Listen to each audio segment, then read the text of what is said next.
Today, we are going to hear a survivor story. Her name is Jennie, and she spells her name the way my mom and my daughter, who I named after my mom, spell their names. Do you run into that spelling very often? I don't see it very often. No. Yeah, it's Jennie. My mom she always dealt with people who called her Jeannie. So do you deal with that sometimes? Yep, all the time. Jeannie, my daughter does too. Anyway, it's Jennie.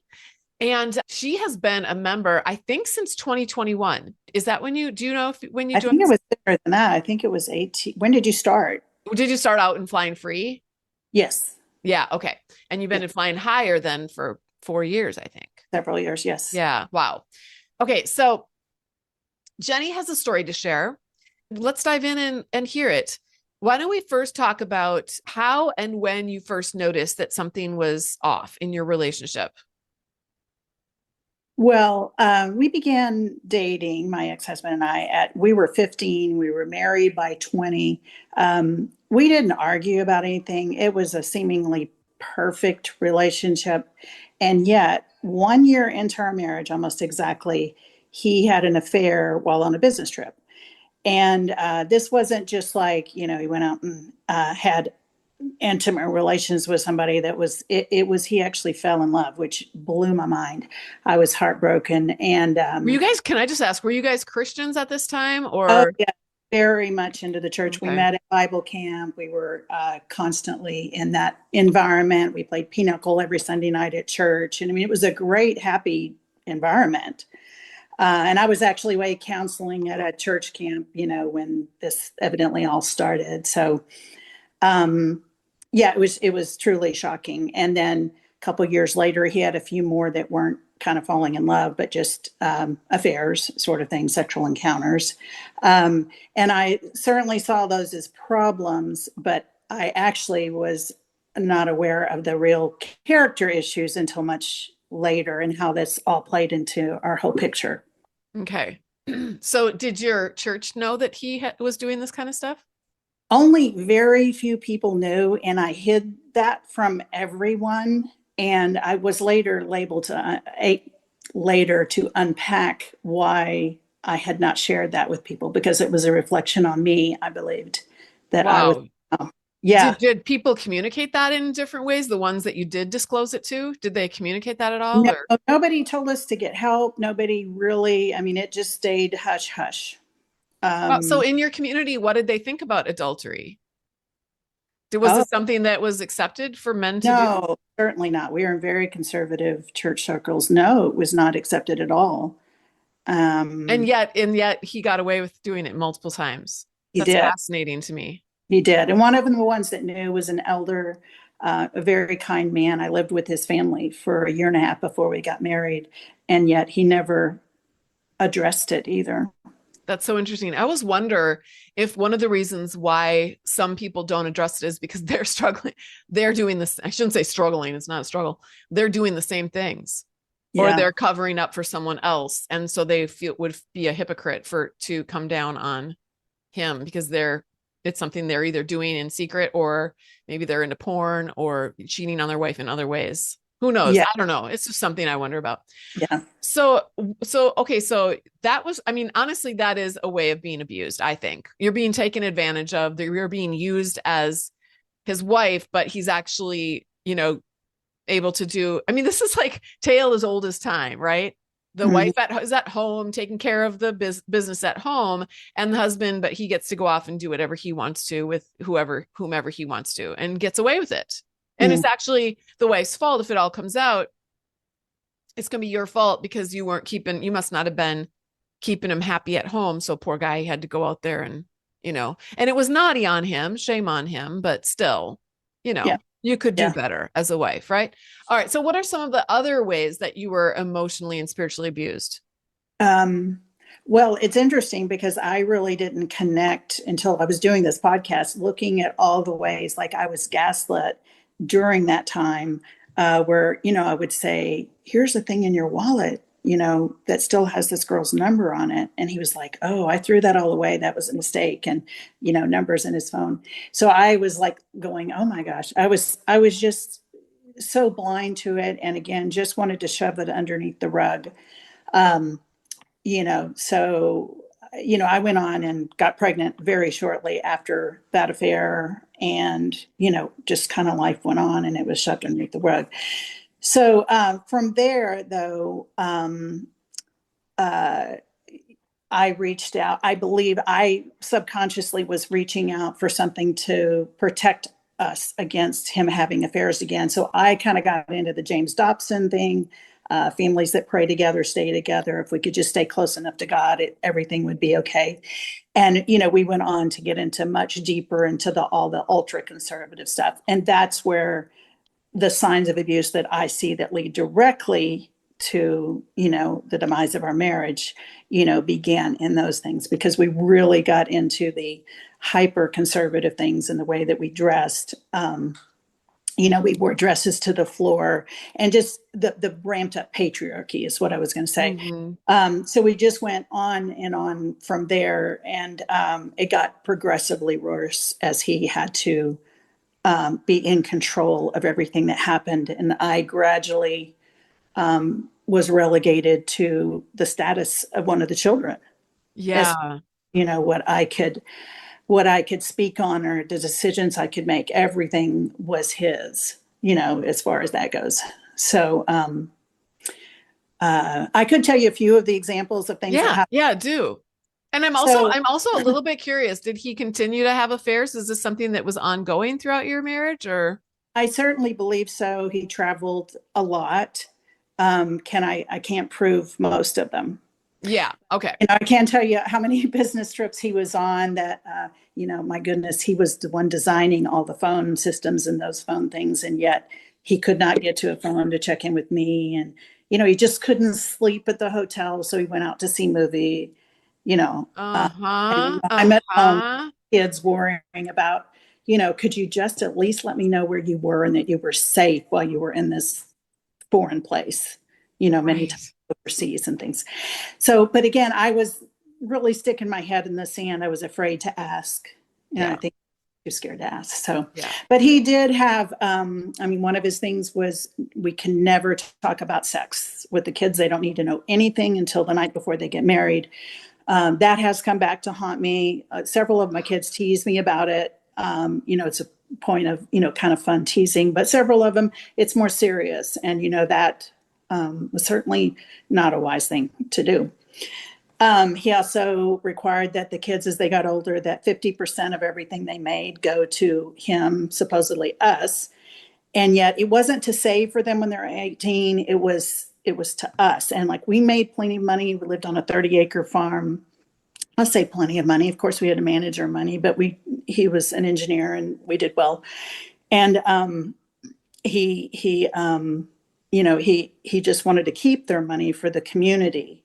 So not only were they not allowed to have jobs, that was another thing, a real job, but a daughter could teach piano, and he wanted her to only charge. She's a Suzuki teacher; she can charge a whole lot of money, but he only wanted her to charge $10 for these homeschooling families, of which he gets five. Oh my gosh, you gotta So, be and I fought with kidding. them again and again on those type of issues, appealing until he would just get to where he was really angry and this built up. And then the more serious ones, honestly, were dealing with my physical things. I was having my sixth miscarriage, and I'd had fever. Been in bed for 3 weeks, just weak and getting weaker. Finally got fever. I just don't get fever unless I'm dying. And I got a very low grade fever and I wanted to go. I said, I just, please take me in. And Yeah. he said no. And so, I knew I was sick. I knew I wanted to be in. And he said, they're just going to do a D&C, which, is where they clean out your uterus and things. And I said, well, I might need that, kind of from the miscarriage. And, I had to tell my daughter, who was a driver at the time, I'm giving him 1 hour. And if not, you're taking me in, because I know Good I'm. for you. So he did agree within the hour, finally, reluctantly agreed to take me in. And we went in, and had an infection. The miscarriage was complete. It was nothing to do with the miscarriage, but I had some sort of infection in an ovary and a cyst, and 5 antibiotics and several days in the hospital. So Unbelievable. You could have died if you had stayed home. Yes, yes, but it You're was him. going septic. So, mhm, Wow. yeah, Okay. yeah. So, anyway, yeah. Okay, so what made you decide to, and this was going on, I mean, first year, first, first affair, and then all of this stuff got worse and worse and worse as you're doing things that I bet you thought would make it better. If I'm a better wife, if I wear the long skirts, if I do the appeals, make the polite, respectful appeals, surely things will get better. And they didn't. Sounds like they just got worse and worse and worse. They did. His power or his need for power grew, and to Yeah. be of I mean, all the patriarchy stuff we were listening to, Doug Phillips from Vision Forum, we had everything he put out, and it was just there's little nuggets in there that sound so appealing Yep. to a lot of us still, that sound so wholesome. Men taking care, women and children first. I mean, that sounds really good. And, I guess if we're on a boat, maybe I do believe that. But the power and control that I don't know, it fed in them was not foreseeable. I didn't see that coming. Well, and I don't think that those were the teachings that actually were destructive. Women and children, yes, we should always be putting other people first and looking out for their Yeah, best interest as well as our own. But that's not what was happening. So they right. were paying lip service, like selling you a glass of lemonade with a rabbit turd at the bottom. They're Exactly. paying lip service to the truth, mixing in truth and good things with a whole bunch of horrible stuff that was enabling. Really what it was programming women to be subservient and then programming men to be entitled narcissistic assholes, basically, is what they were doing. And that's what your husband just got worse and worse. I think anyone, I mean, if you're told, like, yeah, what you're doing is good, guy, you go, man. And then, yes, get that woman under control. She shouldn't be rising up and expressing herself. She shouldn't be, that's a rebellious feminist. So they're making it seem so wicked and so evil. And yet the whole thing is twisted on its head. Absolutely. Yeah. Okay. So, and I only want to point that out because I know there's some people that are listening who are still involved in those kinds of things and also feeling like there's something wrong here, that Mm-hmm. I'm taking all these classes, I'm reading all these great marriage books, great in air quotes, and yet things are getting worse. That's because they are designed to make it worse for you and to make it better for your entitled husband. They're designed that way. They're doing exactly what they're meant to do. So the only way that you're going to get out of that loop is if you actually get out, if you stop listening to that propaganda, get out of that kind of programming. So what made you Mm-hmm. decide to get out, and what was that process like for you? Um, so I wouldn't necessarily call it a decision to get out, but I made a life-altering decision to make a stand for my daughter. I think in my mind, I reasoned that she was 25, so therefore I was not standing against him with the children because she was Oh. clearly an adult. So after a whole lot of internal struggle, we decided to approach him. We'd approached him many times, but we decided to officially approach him and tell him that she was getting a job outside the home. So she was not allowed to have that before. And again, she's 25. Mm-hmm. And when we did that, we knew he had built up and he was getting progressively more angry. His empire was falling, and we could tell we were walking on eggshells with everything we did. So we planned the night, and literally shaking went in, and she said to him, "Dad, I'm going to get a job." And he said very nicely, "No, you're not while you live here. You can leave and do that." And I knew that meant, and she knew that meant, she had no car, she had no income, or anything, any means of doing that, no place to go. And I looked at him and said, "I'm not doing that." And that was the beginning of the end for our marriage, although it Wow. wouldn't end until 8 years later. So that night he like threw the remote control and stomped out a door and ended up getting drunk, which we didn't drink at the time. So that was really out of like crazy, and ended up calling the police because of the things that were happening. Very serious. I'm so glad that you did. And isn't that interesting that you were going to bat for your adult daughter, but not quite yet seeing how you were an adult in the situation and that you could go to bat for as well. But now it sounds like that's what you were forced to do. Yes, and it was just the thing I could do in my mind, and it Yeah. was for her. Yeah, yeah, yeah. I think that's so fascinating because when we're immersed in those kinds of environments, which I was, that I was as well, both the whole Vision Forum, the whole Bill Gothard thing. Mhm. When you're immersed in those environments, you're so ingrained with and programmed with that it's okay and good and godly and right and holy to advocate for someone Mm, else who needs your advocacy, but never for yourself. no, And yet, we want to train our children to be advocates for themselves when they are facing unrighteousness and abuse. And so, but why not ourselves? Because we're also children of God. We're equally as children of God as our young adult children are, and as our children are. All of mhm, us are God's children, and all of us deserve to have respect and honor and to have safety and emotional love and freedom and all the good things that are our inheritance because of Christ. So, right. okay, was there anything else you wanted to say in there? I feel like I might have maybe interrupted. No, no. I mean, that's just kind of so I don't know that I ever made a decision to be out. It was just one step leading to another, and our lives totally changed after that point. Um, Okay. so Yeah. What did you think? I'm just curious, like what was running through your head when he's having a toddler tantrum and then going out and getting drunk because he can't have his way? I just almost think that's interesting too. Like this is a grown man who can't have his way, expects everyone else to be mature, but he doesn't have the same expectation on his own self. It's fascinating. but see, Natalie, I can look back at that now and say, "Oh my gosh, that was such a tantrum," and whatever. In the moment, I can't describe anything except for incredible fear. Yeah. Incredible fear. I Yeah. mean, I just didn't know where to go. The church was no help at all. Um, I really, again, that shows where my brain was. I thought there needed to be somebody else to help me. Yes. Yes. You And see that? I think that is so important to point out because when you're swimming in that pond, you don't know. It's like speaking of Vision Forum, Doug Phillips used to always say this. He used to always say, a fish doesn't know water because Mm, he's swimming in it. He's living in the water. So when you're swimming in that poisoned pond, you don't realize what it is. You can't see it for what it is until you get out and you're in fresh water. Then you have something to compare it to. Then you can look back and go, oh my gosh, that was yeah, so dysfunctional. That was so absolutely whack and insane. I can't even believe it.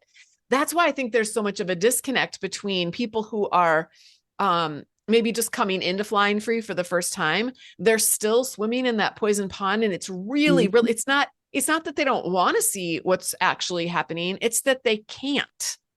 They yeah, literally can't. You have to rewire your brain strategically, and that takes time.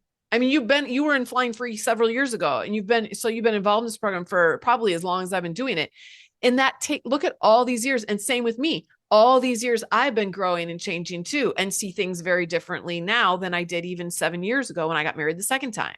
yeah. So you don't know what you don't know. And I only say that because I want to encourage people listening that if you're still feeling like, I don't get it, there's something I don't get, I can't follow this thread, it's okay. You're not supposed to be able to follow it right now. You're living in a poisoned pond. Your brain has been brainwashed and programmed to think certain ways, and we can't just turn that around overnight, but we Mhm. can turn it around. And it actually doesn't take as long as you might think. And yeah. Well, one example, a quick one, was that we had guns in the house, and he got to where he was saying, "I'm going to go get the gun, like to kill, like to hurt himself."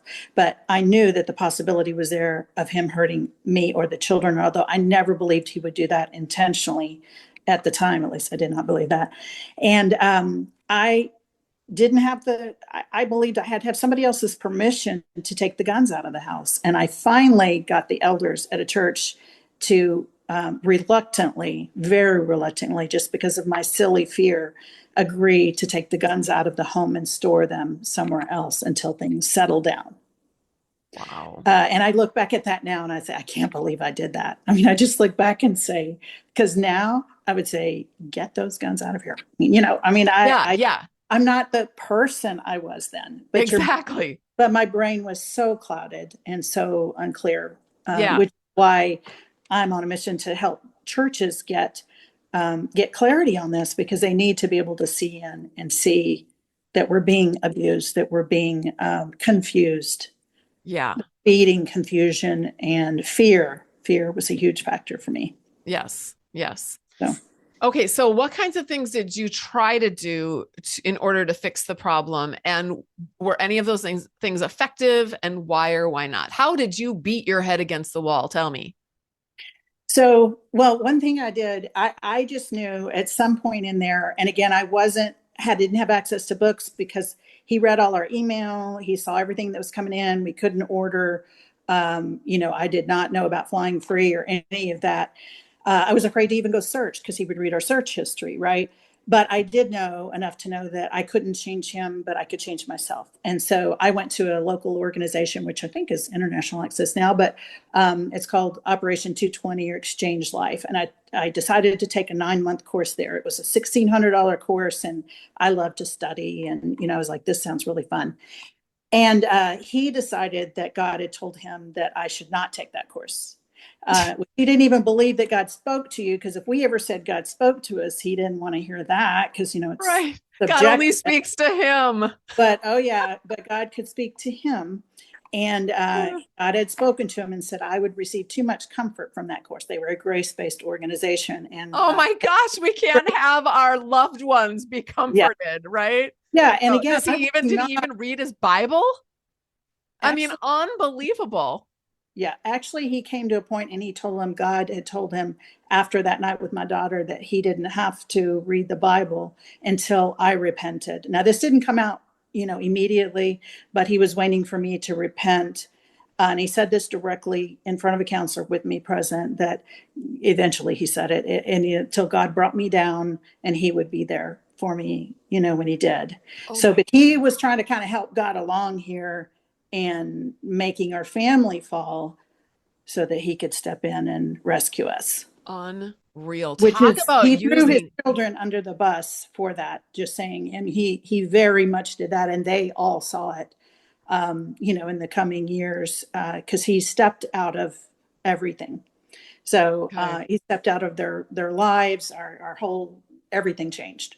Yeah. So, and collecting liquor. I mean, he really went off the rails. Yeah. He sounds like a very mentally ill person. And you Yeah. had 10 kids.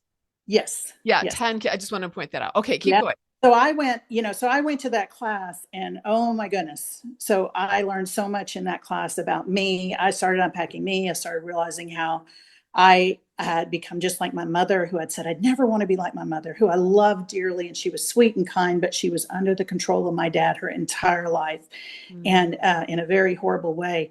And I just looked and said, I've become just like my mom. I'm no different. And I sold my soul for comfort and for so you didn't have to work. And if you looked at his Facebook feed, it was vacation. He would call them our honeymoon trips. I mean, I just went on all these things, and it was just a facade. So now, having said that, I can be happy almost anywhere, and I enjoyed our vacations. I enjoyed my children. I can persevere. yeah, I can yeah, persevere well, and I don't look back badly on all those years, but that was, but it was bad, and I did let him become over me. And I guess I came to realize that I had a choice, that I was a separate being, and I wanted to be me. I was not an extension of him. Um, so yeah. and then as I grew stronger, I know he saw that, and he did not like it at all. So, and again, I didn't flaunt any of it, and I just started growing closer, me and Jesus. So, Yeah. Well, they can't have that either, because the closer you become to God, the more you see yourself reflected through God's eyes rather than through mhm. his abusive eyes, the more that you don't they don't have control over you anymore. Yeah. That's because now you are growing full of joy, you're growing happier, you're growing, and they're getting more and more dysfunctional in their rage of trying to control you. Yeah. They want you, they have to make sure that their victim sees herself through his eyes so that she's full of shame. This is such a satanic thing. Do you see how satanic this is? They have to keep, Satan wants us to stay in shame. He wants us to stay feeling guilty, feeling down about ourselves, hating ourselves, feeling like a worm. That's where he gets us. And that's the opposite of the good news, which sets us free from all of that. So he's not really living as a Christian at all. I mean, he's actually an antichrist type, to be Yeah. honest. Yeah. And I describe it as having, I used to say, I have a little birdie on my shoulder. And every time I read the Bible, the little bird there was like his words. And I would say, oh, he would say this about that. And he would say this about that. And it took a long time and just gradually working through, had to get a new Bible, new translation, just different things to be able to open it up and read it and say, Jesus, you're speaking to me. You know, Yeah. it doesn't matter what he would have said or how so and so reads this. Just me and you, like open it up fresh, Yes. and Yeah. that's pro- Okay. So, what was the hardest thing about actually getting out? And yeah. the I've already yeah. alluded to that, and that was just the churches that did horribly spiritually abusive things to us as we got out. The one church we were in, well, we home church for a long time, but once we had gotten back in a church, who took my 10 children and put them in a circle. And with him there, with all the elders, the youngest was 6 years old, and said, "Are you really afraid of your dad?" And of course, all the girls were like, "Yes," and all the boys were like, "No, it's no big deal. They're just making a big deal." Of course, they were, Sure. I believe. Yeah. Yeah, I mean, knew. So, but they just, they just did it. That's just one of the many things that they did it. You're not being excommunicated, but your 25-year-old daughter can't play the piano, and your teenagers can't work in the nursery. Ridiculous things. Um, Wow. so, uh, yeah. So, um, So then what so this church so all are you saying that all of your kids, like even the boys who, obviously were programmed to say we're not afraid of anything. I mean, I know those circles. You yeah. teach women to, you teach women to be afraid, and that's okay. Hmm. It's okay if women are afraid, but not the Hmm. men. We have to be strong. We have to like overlook all the Hmm. dumb things. But so they besides that though, all of your kids did all of your kids see the truth and like for example, are they all still in relationship with you today, or did any of them kind of maintain their beliefs that they were raised in? I'm curious. Oh, no one maintained the beliefs they were raised in, not even Okay. close. I do have one son who I'm estranged from. Fortunately, his wife and children I'm not estranged from, but and I really don't understand that one. But that's just a process. Still praying on that one. Yes. So, Yes. I will but say, they just it was hard. They just didn't want the merit. They just didn't want the change. yeah. Honestly, I think a lot of them didn't want to give up the place we lived more than anything. We had a neat place on 30 acres, and it was special, very special to most of them. And I think they were more worried about giving up that. But they Okay. certainly see him, especially now we're 7 years out. They certainly see him for what he is, most of them. So. Okay. And are your girls, are they able to have jobs or live the lives that they want to live now? Do you feel like they're Well, I mean, they're 21 to 41 now. So, okay? yeah, and of course the youngest was 13 at the time it all began. And she lived a very different life because I kind of raised her. Yeah. Um, and so, yes, she definitely got to do all kinds of different things than the older ones got to do. Um, but yes, they all are able to do what they want to do. They live completely. 7 of them have no relationship with him at all. So Okay. no Interesting. contact. How many grandkids do you have? Just curiously. Number 17 is due in November. Oh, that's amazing. It's one. Wow. Yeah. Okay, so what was the most transformative thing about getting out? You mean for me personally, or that the thing that happened, or Just I guess you can interpret that however you want. Just what was transforming for you about getting out of that relationship, or the most transformative thing for you? Um, well, after the trauma of it all, which was just unbelievably traumatic. I mean, just one little thing, in the process, again, it was little steps for me. He came and one day, very out of character, and said, "If you don't straighten up and start acting like a good wife, you need to be out by the end of the month." Very, like, totally. I can't believe he ever said that, and I believe it was God. Like, because I couldn't leave. I couldn't leave. I So mean, this was was your chance to get radar. out. And he said that, and I like packed my bags and dropped my daughter at church camp and went to my other daughters. Now, I never thought I'd be gone forever, but it was actually the last time to permanently live in that house. Wow. I mean, which, oh my gosh, if I'd have known that, I would have.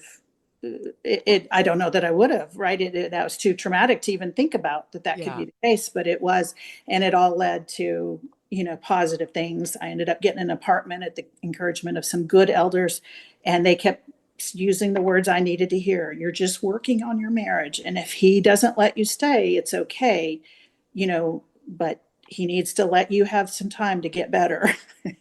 Because they knew Wow. that's what I needed to hear. Yeah. Right. I think they saw that it probably wasn't going to work, but and that he wasn't going to change. They knew him, but they knew that I needed just, that's the next step that I could take. And then that quickly snowballed into divorce. When I asked for money for an apartment, uh, he said that would be like paying for a prostitute for him using family funds. Well, he already does that. so, That's what I would have said. so Well, I you've been know, doing that for years, interesting, honey. interesting example, right? So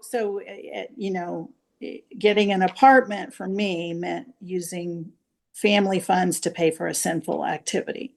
So Un- I mean, that's the level. Unbelievable. Yeah. Yeah. So that's just a small example, So what sick. he did. So yeah, it was an incredibly traumatic, expensive, drawn out, process. The first thing he did after filing was file a motion saying I was unfit to parent. Had a family history of bipolar and mental illness. Um, I had always, never been on a drug. I had never been, and I sit here and did this then. I would defend myself, but I've never been on anything. I've never even seen a mental health counselor. Yeah. And he's the one who drinks. He began collecting whiskey after that whole thing, and like over 400 a month. And yeah, it was horrible. Our house was full of liquor after being, nothing. And I would just like in my mind going, how could he do that? And of course, it was just a play, and it to a large degree worked, on me. I mean, it just was like, oh my gosh, and I have a family history of mental illness, not me, but Did I it mean, work I have on the mental illness courts? in my family. I'm What? just curious, did the courts see through that though? No, that was it. It never went there. It just went to mediator. It was just on there, and that he needed to have all the guns because they were concerned for me. And yet through all of that, I had never been anywhere close to crazy acting or the things that he had done. I mean, the police had been called a number of times at that point on him. Yeah. Uh, yeah, very, very twisted. And again, they just played into my fear. And I still had a high need for validation, which Yeah. it wasn't long after that I actually found flying free. And that was uh, such a means for me to begin hearing things that were my stories over and over. So many similarities of the wordings and the tactics that are used, and also answering the questions like, what do you do with a kid who is saying these things about you, and the adult child relationships, and visitation, and how to deal with those things. I mean, just began learning and devouring all that. And as I began to get words for the things that were happening, like gaslighting, and how to set boundaries, I could see little ways that had tried to set boundaries. I just yeah, could have done it better, no doubt.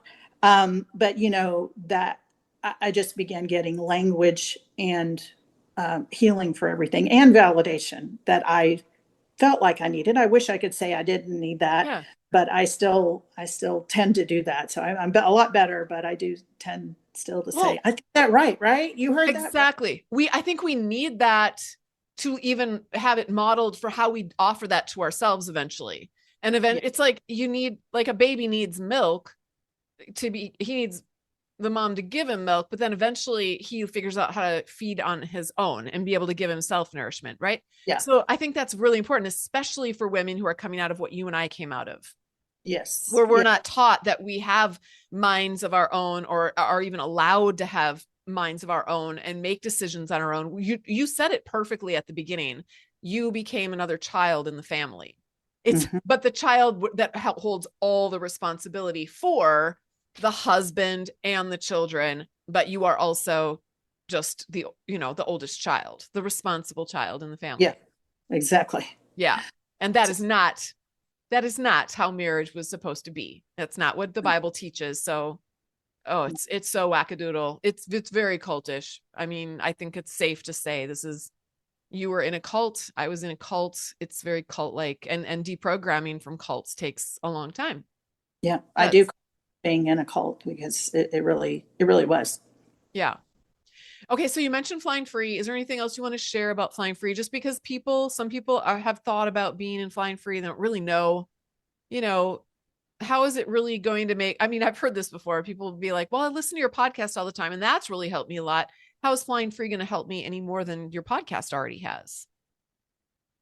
um, an incredible one-stop resource for everything because you just deal not just with the the marriages and what's wrong with the marriage because even post-divorce it's like why would I stay in flying free? Well, I'm in flying higher now, and because just of the self-help courses, starting a business, running a business, how like mentally, um, so just improving myself because I'm on a mission now, and it's a lifetime mission. I'm not healed. I'm Yeah, healing. same. I'm not healed. I'm healing, and I will never stop learning, never stop doing that because to help my children. And so as I listen to things on there, I'll just hear things I didn't even think about. Say somebody will say, "Oh, my kid is telling me I did this," and I hear it and I think, "Oh yeah, mine is too actually." And what's the Yeah, yeah. things What are I people trying? What's but working? Yeah, it's a resource for all the parts of your life, not just those related to marriage or divorce. yeah, So yeah. Okay, so if you could, let's close with this. I like to always ask, what is one piece of advice that you would give to the listener, to the woman who's driving in her car right now, or maybe doing the laundry or doing the dishes or getting ready for her kids to come home from school, or maybe she just finished reading a homeschooling book to her child and she is thinking a very brave thought. I think one day I want to try to get out. What would you say to her? I'd say take the next step. That was you if you're speaking that to yourself, or if you're even just thinking, I don't want to get out because I don't divorce is too scary. You're still thinking this isn't right, this isn't normal, and just take the next step. I could never have sat and planned the steps out and Yeah. saying I wanted to get a divorce. That was way too big of a thought for me. Yep. But what I did know is I wanted to stand up for my daughter. What I did know is I want to take that class. And Yeah. those were pivotal. And there were several other things like that where I just took a stand. And it might have looked like a little stand, but to me, those things were all, and I mean, every one of those steps, I'm telling you, they weren't little. Right. They were terrifying, but they were one thing that I knew that I wanted and my brain could wrap my brain around it, that I needed to do. Like, I can't not do this. I have to stand up for my daughter. Um, That's I'm just beautiful. not. And so anyway, I did walk through those, and it did lead, like, there was not a point where I said, I want a divorce until like right at the very end. And I said, I want a divorce. And then he actually jumped in the next day and applied before me so he could have the run. Well, yeah, But because he wanted to be in control of that. yeah, Oh, that's yeah, but so hilarious. yeah, but again, it was all terrifying. I did it. It's to just step forth in fear and do the whatever next thing you see that you can do. And of course, read and learn. And again, I didn't have access to these things then. If I would have, I think those steps would have been a lot easier. But for whatever reason, God didn't bring those to me in advance, but I did get them Yeah. after. And I Yeah. will tell you now that I'm 7 years out. I have started a business, and I absolutely love it. I never dreamed I'd love working. Um, and I love working, and I have time to be with my kids and grandkids, and we've recreated holidays, and it's a different life, and I would never go back. That's So, amazing. That is fantastic. Thank you so much, Jenny, for that. That okay. advice that you gave at the end is perfect. And that is exactly what that's really the only thing we can do is just Mhm. look around us and go, what could I do even just to learn a little bit more? That's a Mhm. huge step. And I think even wanting to learn a little bit more is scary because you're afraid that if you learn a little bit more, that it's going to maybe lead to something else. You know Yeah. that it will, but it doesn't. I think it's important for people to know you don't you when God calls us. I love the story in Corrie ten Boom's book, The Hiding Place. When she was a little girl, she was afraid of dying, and her dad said, when do I give you the ticket to get on the train? And she said, right Mhm. before I get on. And he said, same with dying. When it's your turn to Mhm. die, that's when you'll get the grace and the strength that you need to go through that process, not Oh, before. that is gold right there, Natalie. Yeah, yeah. Really So is. yeah, and it's the same thing with if with a big thing like divorce, if you want to go that far. It could be even just separation. It could be even just like admitting that you're in an abusive relationship, could be like getting Mhm. on the train. You'll get the grace to do that. You'll get the ticket that you need to get on the train before you get on the train, but you're not going to get it while you're on in the car on the way to the train station or any time before Absolutely. that. So Mhm. just do the next thing. That's all you need to do. That's so important. All right. I just want to thank you for giving us some of your time and sharing your story. That meant you kind of had to relive it and prepare it. And I'm sure that's not easy. Maybe it was easy for some of your parts, but I'm sure there were parts of you that maybe didn't enjoy that process. Mhm. But I appreciate your being willing to do that. And we should have you on the Divorced Christian Woman podcast. Would you I ever? would love to tell that side of the story as well, because yeah, this whole business thing has been unbelievable, and I never dreamed I could be Yes. that could happen. So Yeah. Well, I I will would love definitely to put that encourage down. to just do the next thing. Yeah, exactly. Exactly. All right. Uh, Thanks, Jenny. And thank for, you so much, Natalie, for all you. yeah, you bet. And thanks for listening. And we'll see you next time.